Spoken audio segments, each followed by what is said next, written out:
आपले पिरियड गेल्यानंतर आपल्या स्किनवर बरेच चेंजेस होतात. डाग पडणं, सुरकुतणं जास्त. अशा वेळेला त्वचेची योग्य काळजी घेतली तर आपल्या त्वचेचं हायड्रेशन चांगलं राहतो आणि कलरसुद्धा चांगला राहतो.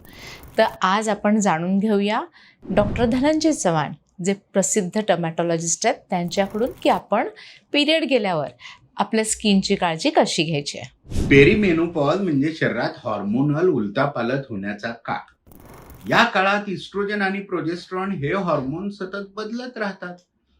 त्यामुळे त्वचेवर काळसर डाग दिसू लागतात, एस्पेशली चिक्स आणि फोरहेड, आणि यालाच मेलाझ्मा किंवा वांग म्हणतात. कधी कधी आई मावशीला असे डाग असतील तर ते अनुवंशिक असतात.